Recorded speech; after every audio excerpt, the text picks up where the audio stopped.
So that's how TVF actually happened. What are some of the most common mistakes you see startup founders making? Being a hustler today is considered cool, I would say. And I think in today's world, the school kids and colleges, they need it more than us. Simply the reason being, they do not understand the value. The lifestyle in Bangalore is kind of getting expensive day by day. That I don't earn enough. I don't have enough money to make more money. The challenge actually was from SpaceX, and they airlifted the pod from Bangalore to California. That I think is hard to manage when you network so much.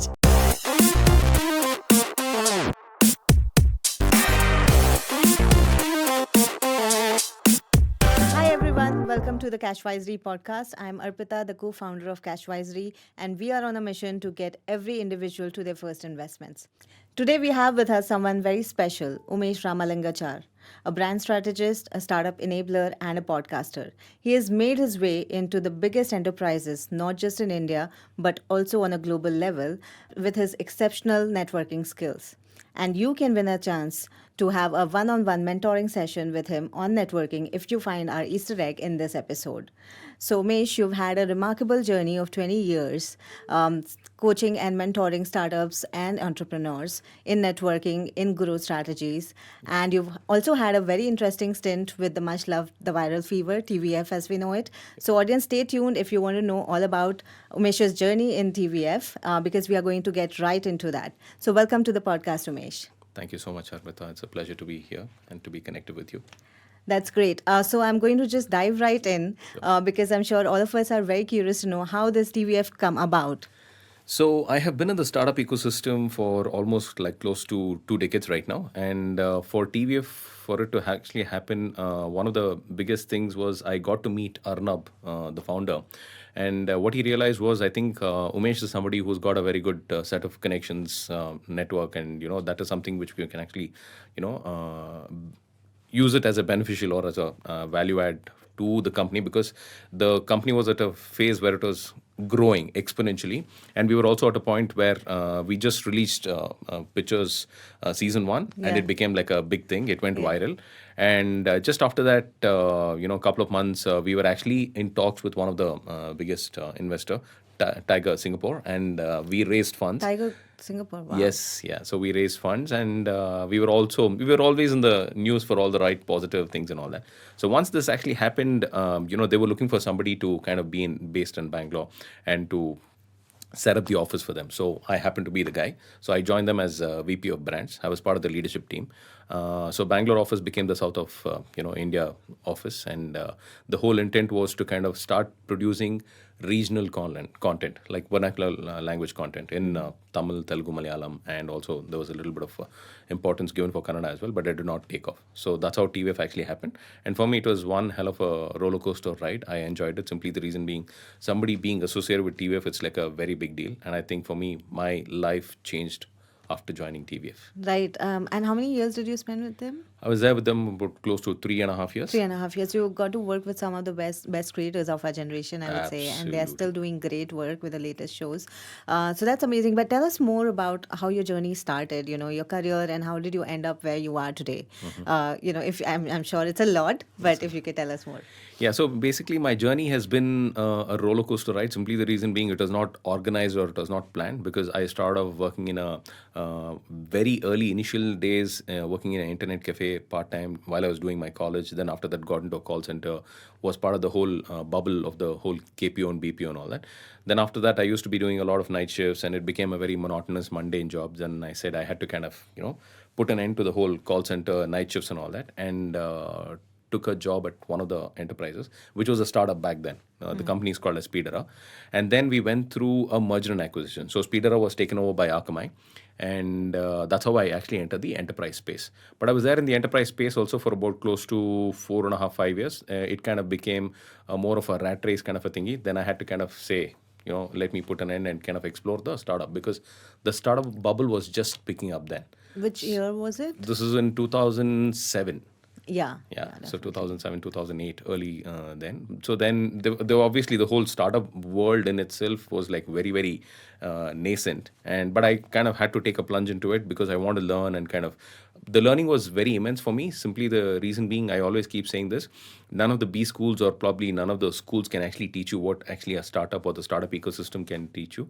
So I learned a lot going through various technologies, playing various roles, from a executive level to a manager to a director to a VP level.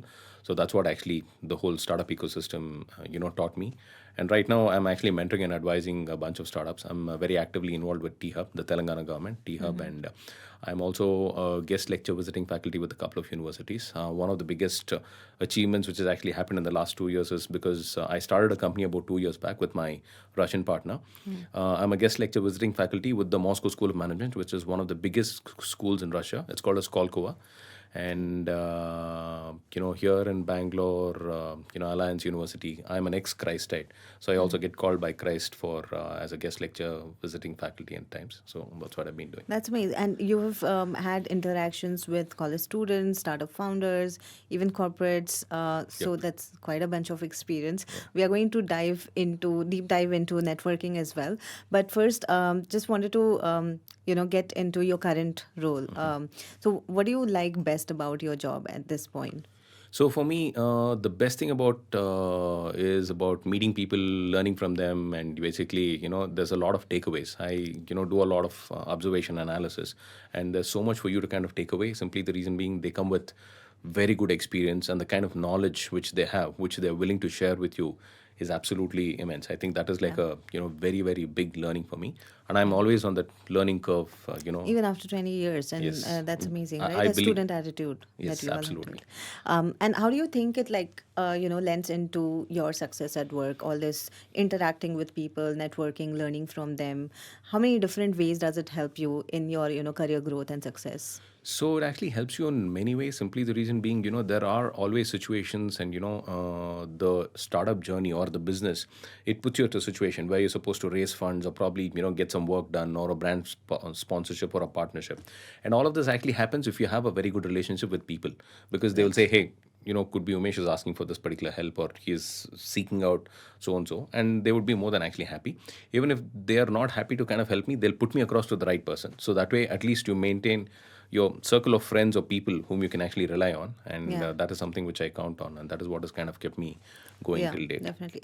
I mean, that's also been my experience. I still remember in one of my first jobs, somebody senior told me that, it's very important to have good relationships with your coworkers, because she was in fact told by one of her managers or coworkers that I have 96 problems today and yours is 97.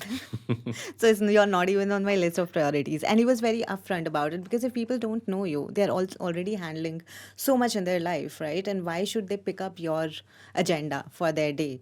Which I've realized over time in life is that when you maintain good relationships and when people know you personally, they want to pick up your task first. Okay, and for that, it definitely needs you to first of all build that relationship, get to know them, but also continue that engagement and that follow up, and that kind of having those touch points. So So true. that's a very important skill. I feel that should be taught in schools and colleges. I had to learn the Absolutely, it hard is way. very, very important. In fact, building on the point what you just mentioned, people do not actually have time, and people who are very busy and who are very big today in the ecosystem, or who have made it big for themselves, they do not have, simply the reason being because they know what is important. They prioritize things. Is Umesh important? Okay, what does he bring to the table? Right. Like, they will have to prioritize.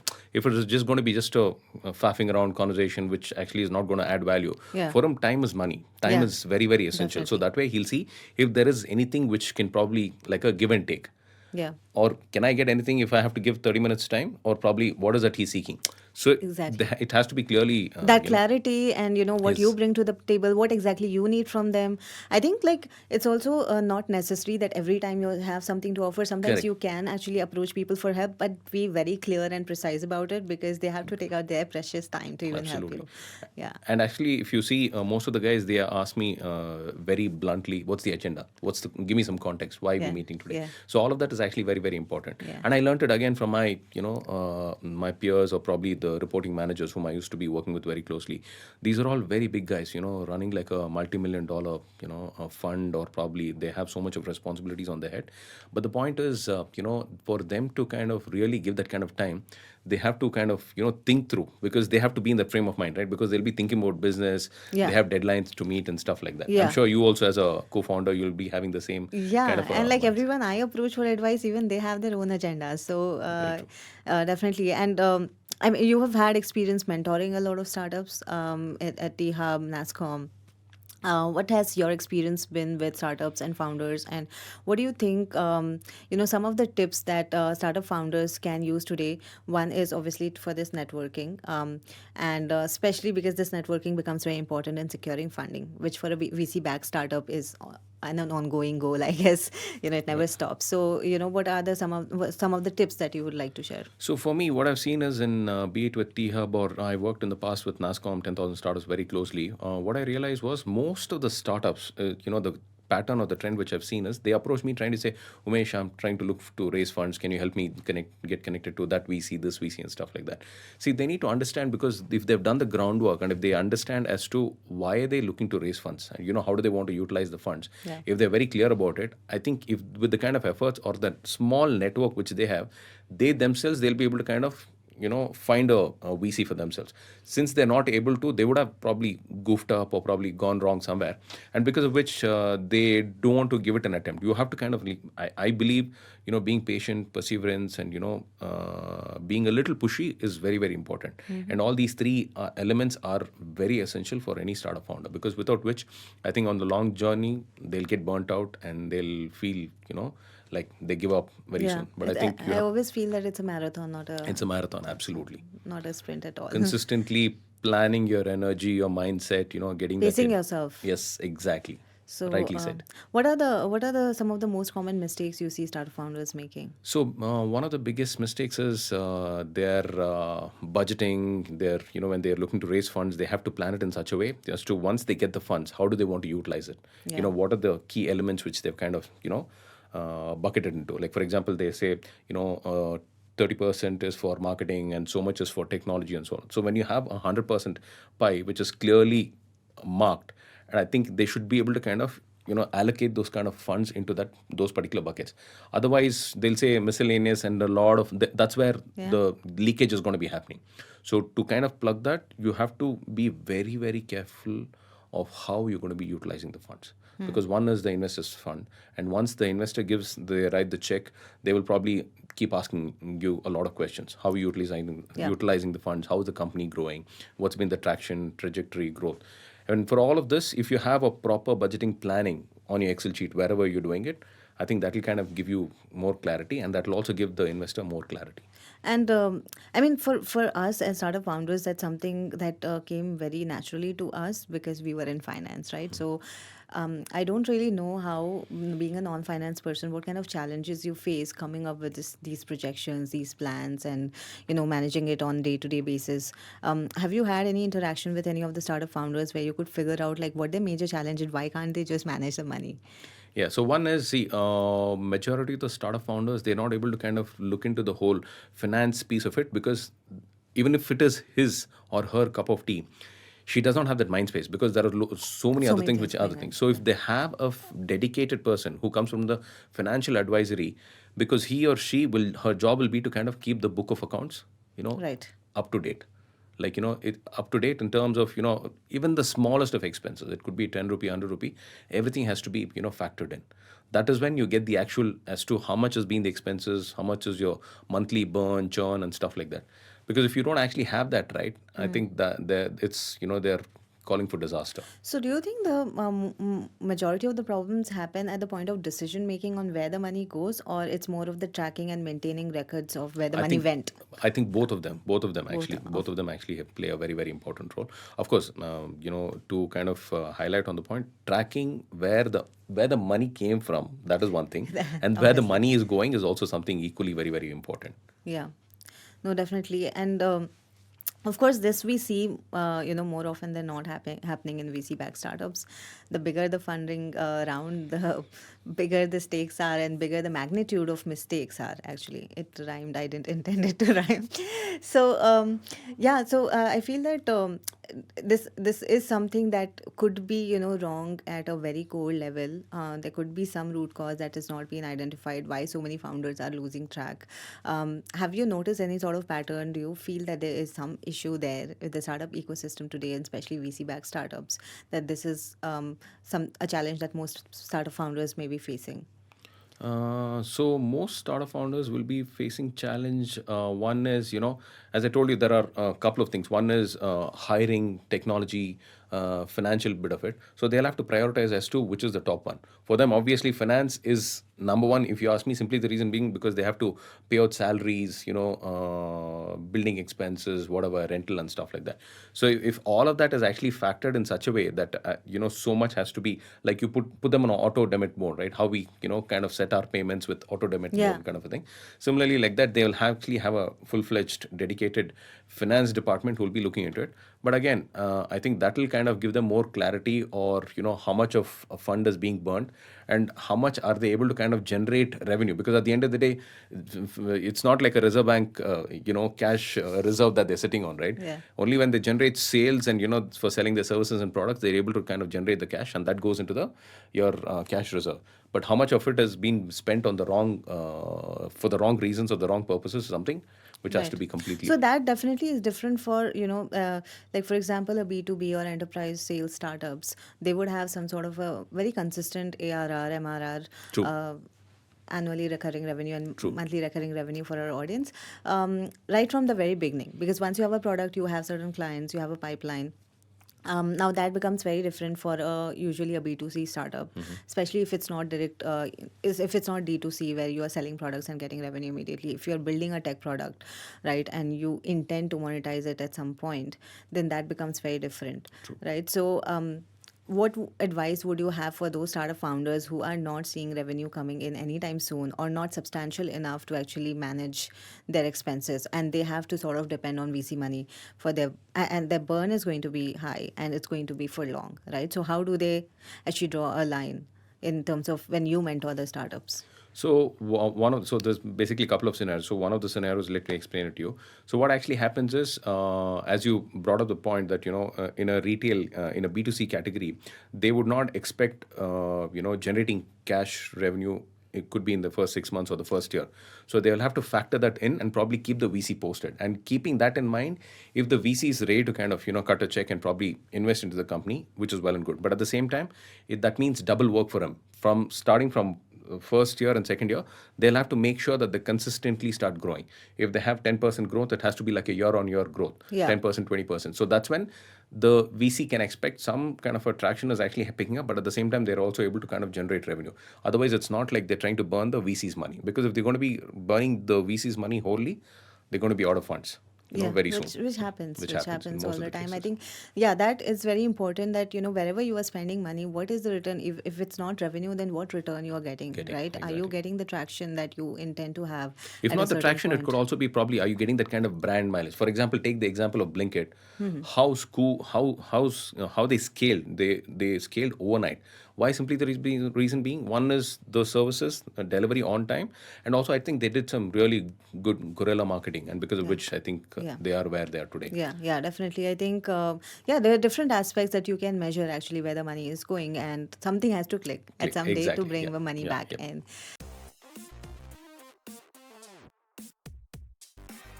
Here's your Easter egg, guys. If you want to win a one-on-one mentoring with Umesh himself for networking skills, then write to us in the comments below why you should be the one who gets a chance to have a one-on-one with Umesh.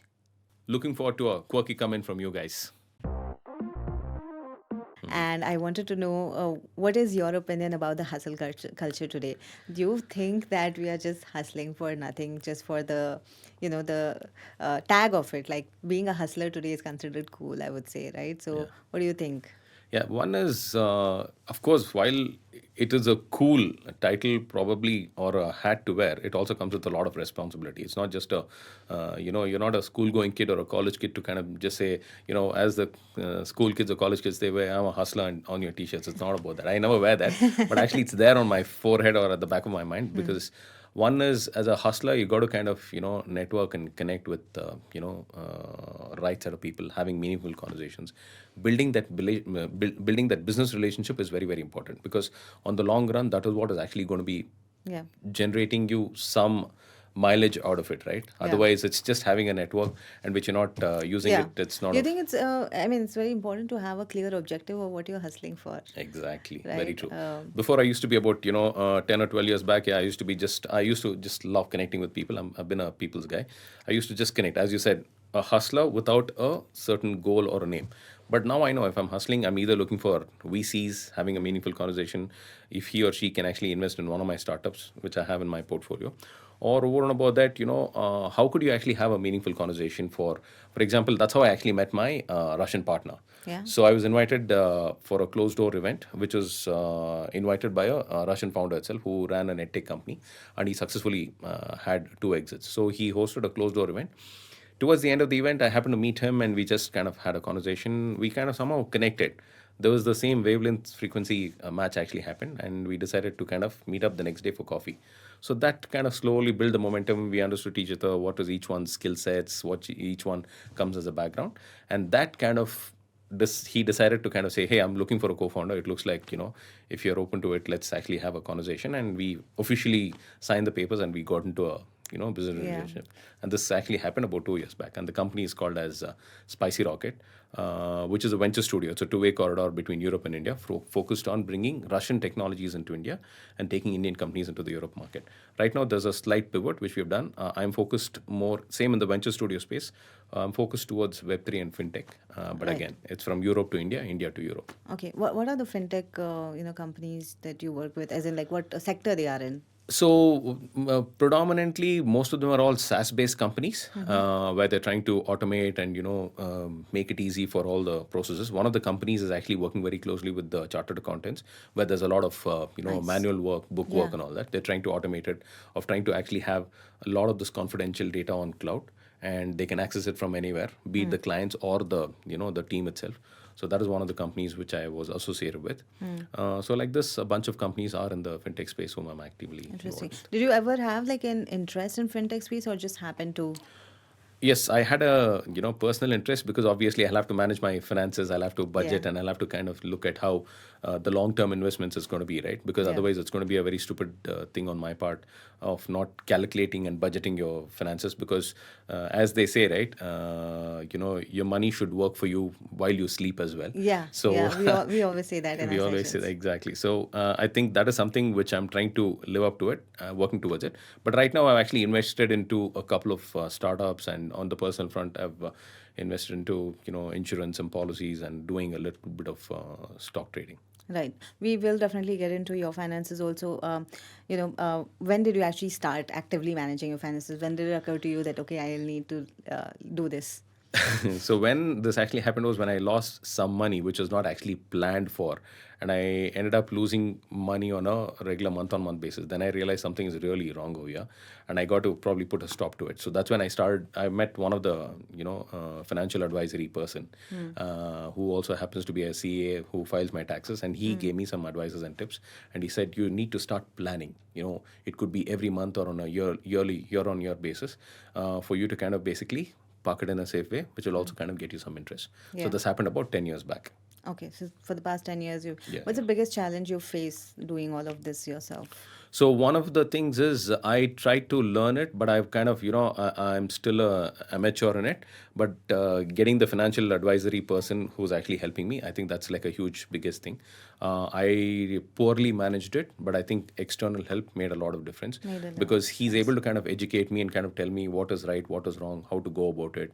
And he's also trying to, handhold and guide me as to how you have to go about, tracking your finances, the So that do's and don'ts. education and guidance, you would say, has been the key Is very, very critical. factor in Very, very you critical. doing Not it just for me. better. And I think in today's world, the school kids and colleges, they need it more than us. Simply the reason being, they do not understand the value, because now it's like they say it's a Gen Z crowd and stuff like that. But anybody at the end of the day, it's all about money, right? Money is needed for even the Survival. survival, exactly. And especially the lifestyle in Bangalore is kind of getting expensive day by day. And the younger generation is definitely more aspirational, right? They Absolutely. focus a lot on lifestyle. They want to pay for convenience. Yep. So obviously, to afford all of that, you need to plan, right? And that's why definitely the education system has to play a role.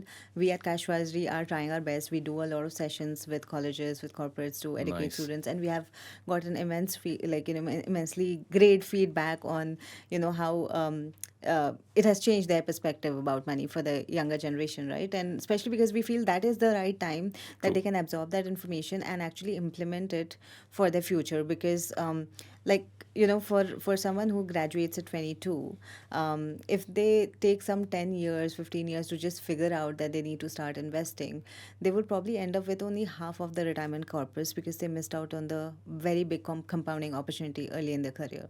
So we always also encourage our audiences to start first, not worrying about how much they're starting with. Yeah. So a lot of people also have this mentality that I don't earn enough, I don't have enough money to make more money. That's not true at all. That's So not long true at as all. you're saving even 100 rupees, 1000 rupees, whatever your income may be, right? You can True. actually put it for your future and especially into investments. As our parents or elders, they say, start small. It's not about, first day itself, you'll probably getting 1 lakh or 10 lakhs, whatever it is. It could be Yeah. 50 rupees, 500 rupees, 1000 rupees. You start, Yeah. with it, which makes a lot of sense. The other thing is, the Marwadi family, the parents start pulling the kids at a very young age. Yeah. So the whole environment or the whole atmosphere is filled with money, calculation, savings. Okay, you also lose. You also make a lot of mistakes, but you have to learn from it. Never Yeah. repeat the mistake. Yeah. So that is something as a mentor, as a guru, right? The parents, the father teaches the kids, Yeah. whether it could be a girl or a guy. And at a young age, if they kind of get this into their head, right, it is being engineered into their DNA. Yeah. After that, once you have in your system, that's the way you go about it. Exactly. Like for me, I started saving really young. Like as a student, also I used to like saving. So that's become very natural for me. I don't have to make an extra effort. True. I automatically spend less, right? So building the right habits, I feel, is definitely very important when it comes to finance. And True. same, I think, goes for personality as well. And you have done great job. You've actually, been guest lecturers at universities, and you have mentored students on networking, on personality traits.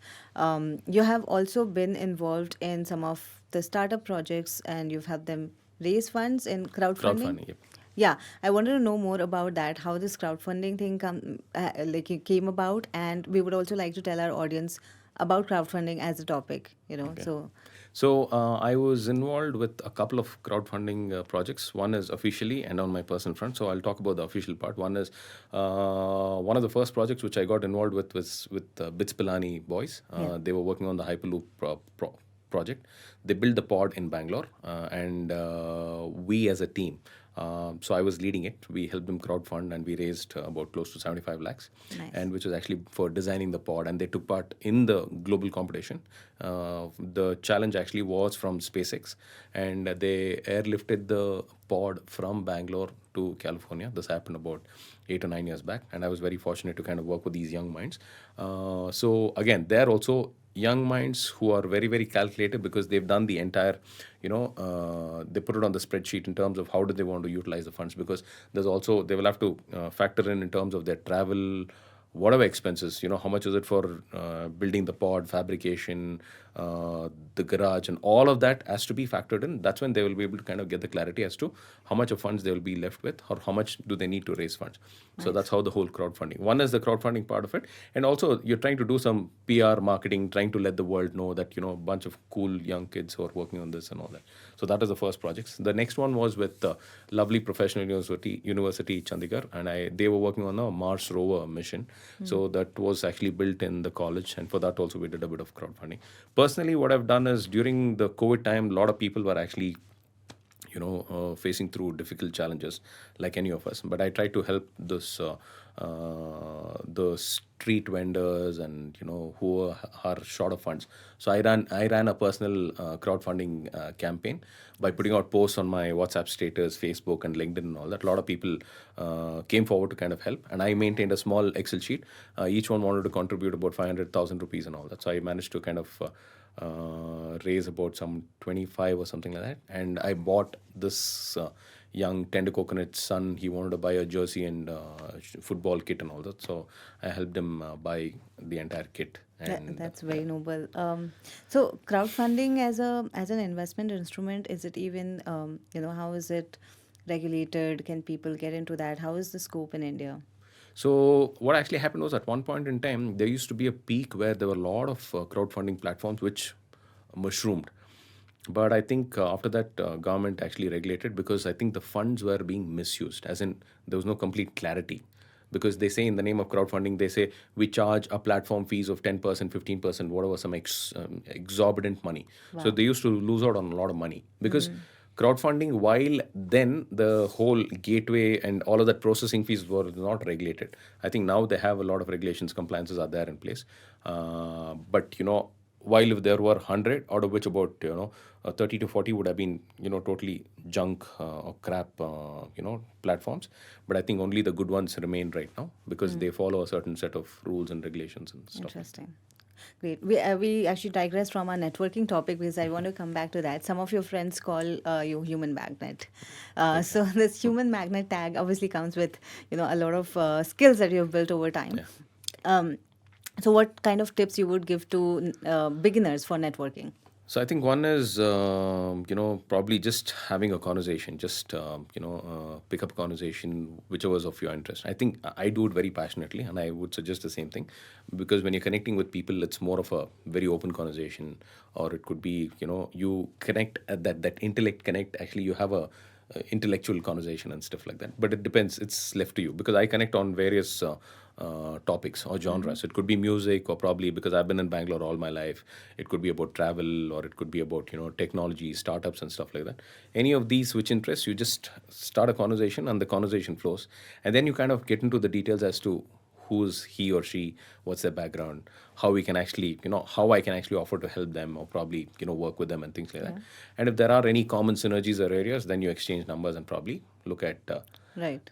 taking the conversation to the next step, Yeah. probably having another. Should you go with an objective when you talk to a person, or should you just go Most with of the the flow? times, like for example, when I attend any of these networking events, like with your story or NASCOM and all that, obviously I'm going there for an objective. What is the objective? I'm representing my company, how we can actually sell my services, or probably how I can connect with that person, if there is anything, which we can actually do business together. So that should be the objective. But otherwise, when you're going to like a not a work related, so going with an objective does not serve the purpose. But if you're going for an informal closed door meetup where they've called VCs, startups, and all that, you probably just go with the flow, kind of understand what is their background they're coming from, then kind of see if you want to stay in touch with him or her, Yeah. exchange numbers, and probably take the conversation offline. And also get in touch again. I think a lot of Exactly. people miss out on Miss that out on part that, yeah. after exchanging numbers, right? And what do you think, how important is networking for startup founders? Oh, it's very Besides fundraising also. Yeah, correct. Fundraising is going to be one part separate, which is, but no, for as startup founders, I would highly recommend networking is very, very key. Because for me, having worn a hat as a co-founder, I think networking actually made a lot of what do you say, brought about huge benefits, not only just for me or my co-founder, for the company as well.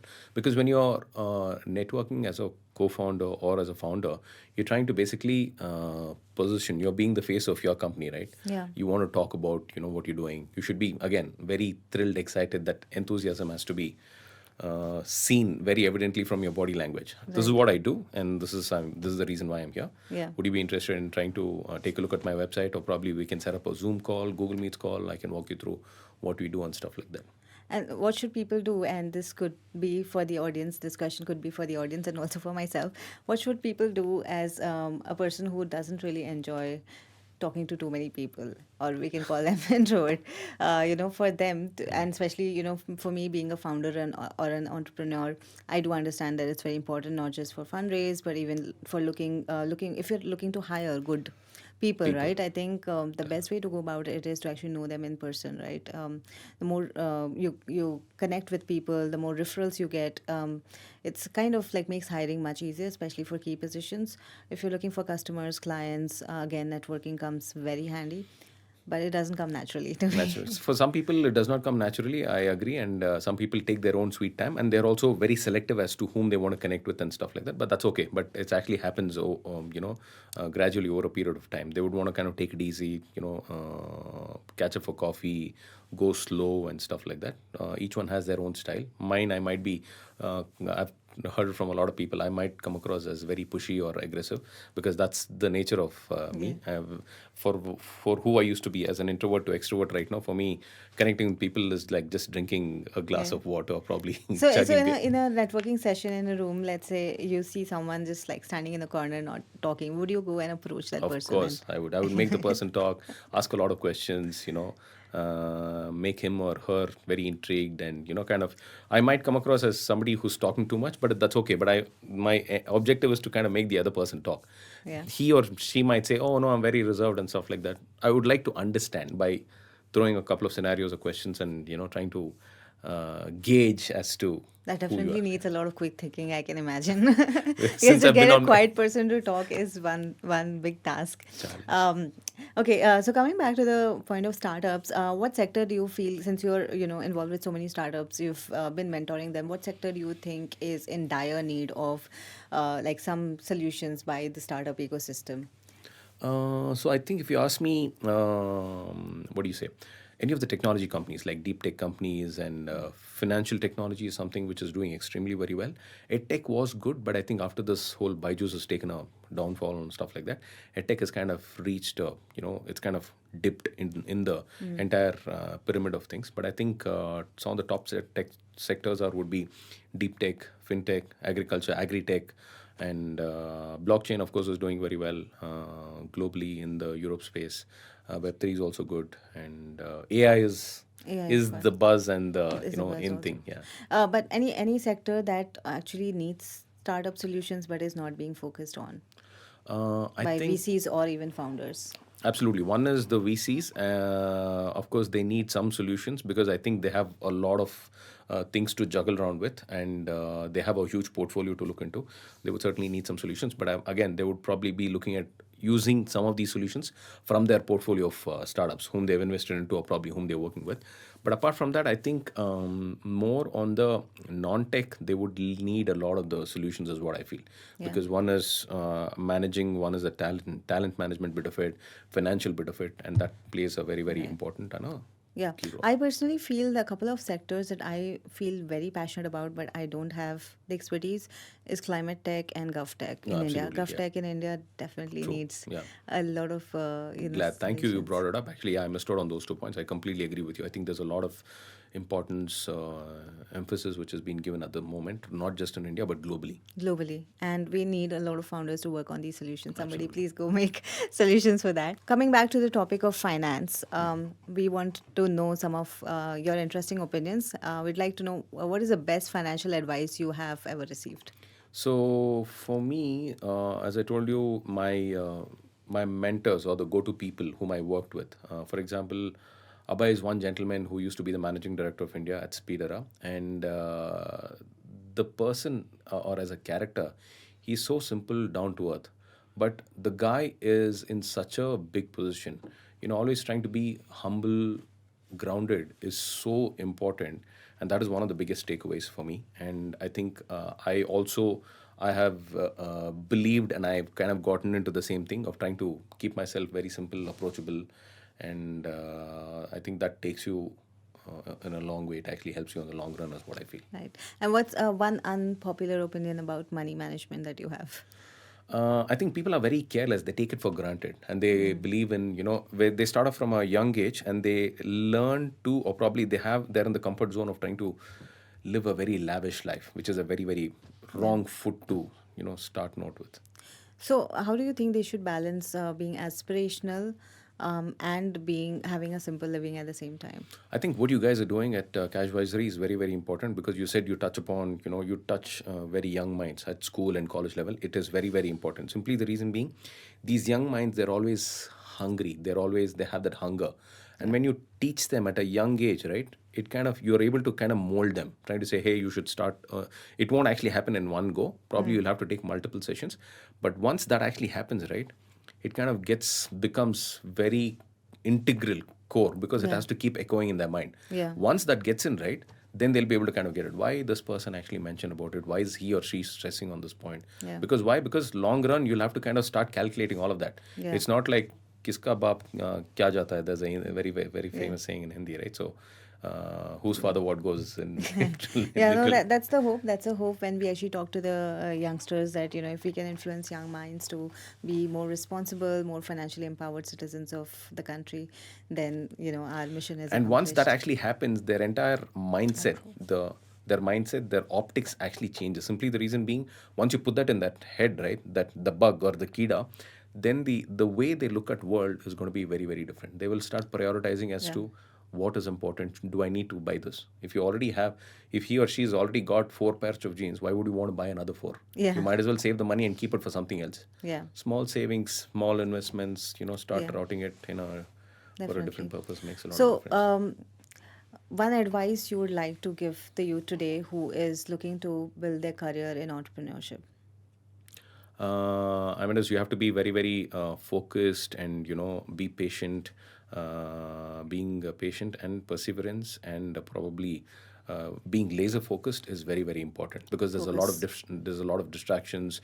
You keep getting pulled into all the unwanted things, so you'll have to have a very serious, solid track. And if you have that, And that I think is hard to manage when you network so much and you yeah. have so many people telling Yeah, you so all for sort me, of things. So so now for you'll me, I have to did. resolve that So issue for as me, well. yeah. So for me, I did the whole trying to lay the track and the path before, and now I realized which I love doing the most, connecting with people. Yeah. So I continue to kind of network right now. But otherwise, I did a lot of the whole groundwork of trying to lay a foundation. Yeah. I think to some extent, having a solid foundation is very important, and I believe that I have a pretty good solid foundation, and that's where I was able to kind of build on it, of trying to add people, Correct. relationships, connections, and network. Any tips for entrepreneurs? Like even for myself, I've seen that although I'm a very focused person, I have a lot of clarity what I want, right? But as an entrepreneur, you have to talk to a lot of people about your idea all the time. That's Yeah. basically all your life, True. right? Everyone has inputs, everyone has opinions. This will work, this will not work. You should do this, you should do that. You will have 100,000 opinions. So to cancel out the noise and focus on the right kind of advice, and then continue to keep doing that. Any tips for people to do that? So basically, as you rightly said, there are a lot of people, there's a lot of chatter in the world over there. Because when you go out for a networking event, or when you go out in the world, when you walk, you'll meet a lot of people, good people and bad people. Good people will obviously say good things, but at the same time, bad people, they're not, he or she, again, bad can be defined in multiple ways. Bad is person who's not trying to wish bad for you. They might give, which might not be actually Bad advice, you could advice, say. exactly. Yeah, it's But not again, ill you'll have intentioned, but it won't exactly work for not with you. an ill intention, exactly. But if he or she is actually saying this, you'd want to probably think sit and probably think back as to why he or she said this, and jot on all your points, good and bad. When you do a comparative analysis, you'll be able to kind of understand, okay, this is already there, good, I'm already doing it, bad, somebody suggested this. And if one of the bad things which is actually applicable in your life or to your startup, you should probably think as to how you can implement it. Yeah. And again, you'll be the best judge, because at the end of the day, you are the judge, because you're on the driver's seat and you are. Yeah, on the driver's seat. And that's why focus comes into the picture, right? Whether all this advice or whatever opinions, insights you've gotten, does it align with the focus that you have? If it's not, I think it can either be rejected or it can be, put on the back burner. That's We'll the put reason that. they say, right? I mean, you will ask your friend or your mentor or your well-wisher, hey, can you play the devil's advocate? Because you're trying to do it good. But if you think you're doing something bad, which you're not too sure about, he or she can actually play the devil's advocate. Yeah. She can actually give you good or Yeah. bad. But again, it's up to you at the end And of you the day. figure out by end of it. Amazing. So that brings us to the end of the conversation. Now we have this very interesting segment, which is our rapid fire. So I'll go through some interesting questions very rapidly, and you'll have to give rapid answers. So let's start. Sure. Okay. Coffee meetings or networking over drinks? Networking over drinks. Your go-to conversation starter? What's that? Startups or corporates? Oh, startups or startups. Because I'm out of corporates right now, only startups. Okay. Gold or real estate? Both. That's Okay, that's sorry. very good. Right now, I would say I think gold is doing very well. I would, Okay. No, you can say both. You can have Yeah, both. okay, sure. No one stopped you. One book to become a better leader. Make Your Bed, which is the book which I'm actually Make Your Own Bed, which I'm reading right now. Okay. So I would highly recommend that. Small things which makes a huge difference, and every chapter teaches you so many different your Leadership mindset, body skills. language. Yes. Okay. One advice you would like to give to your younger self? I think I should have probably been a lot more focused, and I should have been organized at a very young age. But I think I learned it a little later. I did not actually have too many mentors or gurus who could probably coach and guide me, but I met them, some really key people who actually changed my life and probably helped me mold myself to who I am today. And I think I should have probably have met them before, but I think all thanks to them. No regrets. Yeah, no regrets. Top three skills that you think the youth of today should learn? One is I'm a hardcore power networker, so networking, connecting with people, people's person you have to be, and you have to be very averse or probably keen in learning about technology. Where learning various technologies would actually give you a sense, and that's what actually got me to kind of startups got me to kind of learn these various technologies and stuff like that. Over and about that, I think the third thing is you should be a avid reader. I think consuming content is very, very important. It could be in the digital form, offline, video, whatever, but make sure that you're learning with a purpose. The objective is to, you're trying to make yourself better. Yeah, yeah, that's very good. One strategy you use to keep meetings efficient? Keep it very short, and also try and see for me the window is become smaller and smaller by the day. So the first 5 minutes I can actually gauge the person as to who she is and what I'm going to get out of her or him, and vice versa. If it makes sense, if it's going to be like a meaningful conversation or a person to actually have in my network, I'll probably continue to kind of come. Otherwise, say thank you, lovely So, meeting you, and just move on. so assess in the first 5 minutes would Yes, be your yeah. type. Jack of all trades or master of one? Jack of all, yeah. Okay. And one interest in life that you wish you had more time for? Travel. Okay. Yeah, but I just don't have so much of time to travel. But I would love to, given a opportunity, pack your bags and just get I out. hope someday. Yeah, someday. Okay, so that brings us to the end of our podcast. So thank you so much, Umesh, for being here. It was an absolutely amazing conversation. I'm sure the audience got to learn so much. Really hope that they would have found the Easter egg by now, and they win that chance to have that mentoring with you. Thank you, audience, for staying tuned, and do like, subscribe, and share. And if you would like to speak to either me or my co-founder Utkarsh, book a call with us. It's a 30-minute free consultation, and you can find the link in the description. Thank you. Thank you.